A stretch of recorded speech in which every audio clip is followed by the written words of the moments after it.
Hey everyone, स्वागत है आप सभी का स्टडी और चैनल पर। तो आज का topic exam point of view से बहुत ज़्यादा इम्पोर्टेंट है, तो लेक्चर को बिल्कुल स्किप मत करना। तो इंडिया ने न्यूक्लियर एनर्जी में एक हिस्टोरिक अचीवमेंट हासिल किया है। कलपक्कम में बने PFBR ने क्रिटिकलिटी हासिल कर लिए।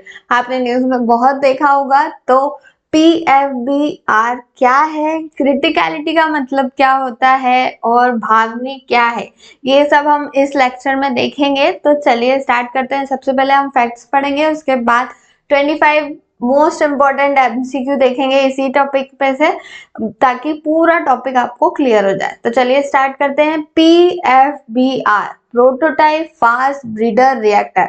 अब प्रोटोटाइप फास्ट ब्रीडर रिएक्टर, तो फास्ट ब्रीडर रिएक्टर का मतलब क्या होता है? फास्ट ब्रीडर रिएक्टर एक ऐसा न्यूक्लियर रिएक्टर होता है जो जितना फ्यूल इस्तेमाल करता है उससे ज्यादा फ्यूल बनाता है। ठीक है, तो उससे ज्यादा फ्यूल बनाता है। नॉर्मल जो रिएक्टर्स होते हैं, नॉर्मल वो क्या करते हैं कि फ्यूल कंज्यूम करते हैं और फिर एनर्जी बनाते हैं। बट फास्ट ब्रीडर रिएक्टर वो होते हैं जो फ्यूल लेते तो हैं, उससे एनर्जी भी बनाते हैं, पर फ्यूल प्रोड्यूस भी करते हैं। ओके, इसके बाद भावनी। भावनी क्या? भावनी का फुल फॉर्म है भारतीय नाभिकीय विद्युत निगम। इसके द्वारा बनाया गया है प्रोटोटाइप फास्ट ब्रीडर रिएक्टर को, जो कि कहाँ स्थित है? कलपक्कम, तमिलनाडु में स्थित है। अब क्रिटिकलिटी का मतलब क्या होता है? क्रिटिकलिटी अचीव का मतलब होता है जब किसी न्यूक्लियर रिएक्टर में चेन रिएक्शन या श्रृंखला अभिक्रिया सेल्फ सस्टेन हो जाती है। सेल्फ सस्टेन मतलब खुद से चलना स्टार्ट हो जाती है बिना किसी एक्सटर्नल न्यूरॉन सोर्स के। उस स्टेज को बोला जाता है क्रिटिकल स्टेज। मतलब सरल भाषा में देखें, अब रिएक्टर खुद से लगातार ऊर्जा का प्रोडक्शन या ऊर्जा पैदा करेगा। नेक्स्ट पे चलते हैं।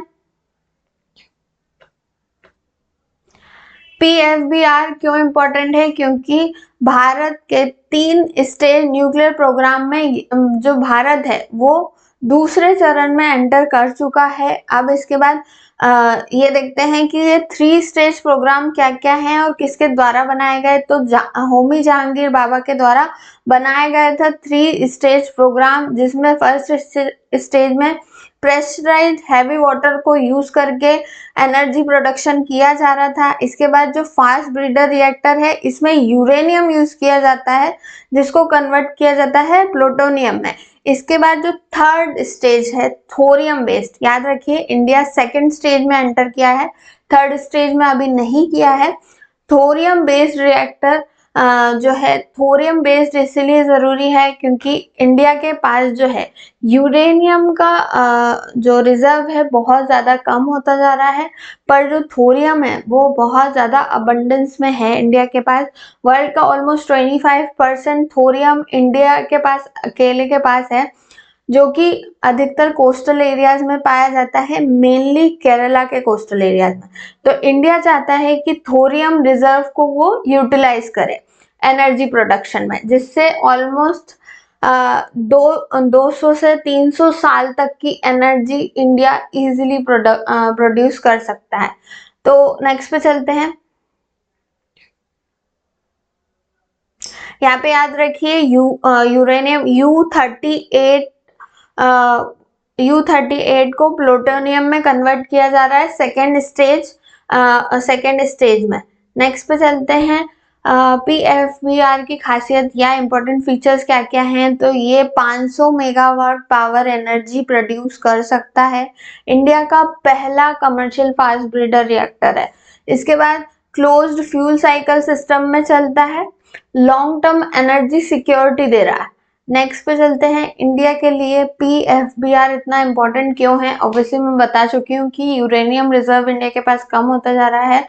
इसके कारण दूसरे देशों में जो इंडिया की डिपेंडेंसी है वो बढ़ती जा रही है। तो इंडिया चाहता है कि जो थोरियम है उसका यूज किया जाए एनर्जी प्रोडक्शन में, जो कि बहुत ज़्यादा अबंडेंस में है। लगभग 25% दुनिया का थोरियम इंडिया के पास ही है। इसके बाद PFBR हेल्प करेगा प्लूटोनियम जनरेट करने में, आगे चलकर थोरियम यूज करने में, एनर्जी सेल्फ रिलायंस आत्मनिर्भर, वो आत्मनिर्भर भारत मिशन के अंदर भी आता है PFBR, जिससे इंडिया खुद की एनर्जी प्रोडक्शन के लिए खुद पर डिपेंड हो जाएगा। तो चलिए यहाँ तक पूरे फैक्ट्स खत्म हुए, हम फर्स्ट MCQ से स्टार्ट करते हैं। तो फुल फॉर्म क्या है PFBR का? Prototype fast breeder reactor. इसके बाद PFBR कहाँ स्थित है? तो कलपक्कम तमिलनाडु में स्थित है। PFBR का निर्माण किसने करवाया या डेवलपमेंट किसने किया? तो भावनी के द्वारा किया गया। इसके बाद भावनी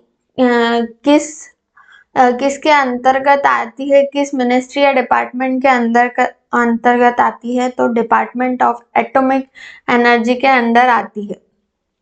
PFBR किस प्रकार का रिएक्टर है? तो याद रखिए फास्ट ब्रीडर रिएक्टर, उसका मतलब ये होता है कि जो खुद का फ्यूल खुद बना सके और एक्स्ट्रा फ्यूल भी जनरेट कर सके। इसके बाद क्रिटिकलिटी का अर्थ होता है सेल्फ सस्टेनिंग चेन रिएक्शन, खुद का फ्यूल प्रोड्यूस करने वाला, खुद से चलने वाला जो रिएक्टर है उसको बोला जाता है क्रिटिकलिटी अचीव करना। सिंपल वर्ड में बोला जाए तो अब रिएक्टर जो है वो बड़ा हो चुका है, खुद से चलेगा, अब वो समझदार हो चुका है। जिस तरीके से हम बड़े होके खुद से चलना सीख जाते हैं ना, उस तरीके से जो फास्ट ब्रीडर रिएक्टर है वो खुद बड़ा हो गया है। अब ब्रीडर का मतलब जो होता है, ब्रीडर मतलब पैदा करने वाला, तो ये खुद का फ्यूल खुद पैदा करता है। इसके बाद नेक्स्ट पे चलते हैं। FBR भारत के किस चरण से संबंधित है? तो स्टेज 2 न्यूक्लियर प्रोग्राम से संबंधित है। फास्ट ब्रीडर रिएक्टर का मुख्य कार्य क्या है? तो फ्यूल प्रोडक्शन इसका मुख्य कार्य है। इसके बाद भारत का न्यूक्लियर प्रोग्राम किसने बनाया? तो डॉक्टर होमी जहांगीर बाबा ने बनाया। इसके बाद PFBR में मुख्य फ्यूल क्या यूज हो रहा है? तो प्लूटोनियम 239 यूज हो रहा है। नेक्स्ट पे चलते हैं। PFBR किस स्टेज में है? तो तमिलनाडु में स्थित है। भारत के न्यूक्लियर प्रोग्राम का अंतिम लक्ष्य क्या है? तो थोरियम को यूटिलाइज करना इसका अंतिम लक्ष्य है। नेक्स्ट पे चलते हैं। भारत में थोरियम सबसे अधिक कहाँ पाया जाता है? तो थोरियम सबसे अधिक केरला कोस्ट में पाया जाता है। इसके बाद ब्रीडर रिएक्टर क्या होता है? जो मोर फ्यूल जनरेट कर सके। ब्रीडर का मतलब मैं आपको बता चुकी हूँ, पैदा करने वाला। नेक्स्ट पे चलते हैं। भावनी का मुख्यालय कहाँ है? तो भावनी का मुख्यालय जो है वो भी कलपक्कम में स्थित है। इसके बाद इंडिया का एटॉमिक एनर्जी डिपार्टमेंट किसके अंतर्गत आता है? तो PMO के अंतर्गत आता है। नेक्स्ट पे चलते हैं। इंडिया का पहला न्यूक्लियर रिएक्टर कौन सा था? तो अप्सरा था। इसके बाद PFBR में कौन सा मटेरियल प्लूटोनियम में कन्वर्ट होता है? तो यूरेनियम 238 जो है वो प्लूटोनियम में कन्वर्ट होता है। इसके बाद भारत के 3 स्टेज न्यूक्लियर प्रोग्राम का मुख्य उद्देश्य क्या है? तो बता चुकी हूँ, थोरियम का उपयोग करना। इसके बाद 3 स्टेज प्रोग्राम किसने बनाया? तो डॉक्टर होमी जहांगीर बाबा ने। इसके बाद PFBR किस फ्यूल का उपयोग करता है? तो PU-239 का। इसके बाद स्टेज 2 में U-238 क्या बनाता है? तो याद रखिए यूरेनियम का यूज करके प्लूटोनियम बना रहे हैं सेकेंड स्टेज पे। तो प्लूटोनियम 239 है और यूरेनियम U-238 है। इसके बाद नेक्स्ट पे चलते हैं। इंडिया में थोरियम सबसे ज्यादा केरला कोस्ट, ये रिपीट हो गया है। PFBR किस स्टेज से संबंधित है? सेकेंड स्टेज से। इसके बाद ये क्वेश्चन आप कमेंट सेक्शन में बताइए कि PFBR की पावर कैपेसिटी लगभग कितनी है। मैं ऑलरेडी आपको फैक्ट्स में ऊपर बता चुकी हूँ, तो कमेंट सेक्शन में ज़रूर आंसर कमेंट करके बताएं और मुझे बताएं आपको ये लेक्चर कैसा लगा।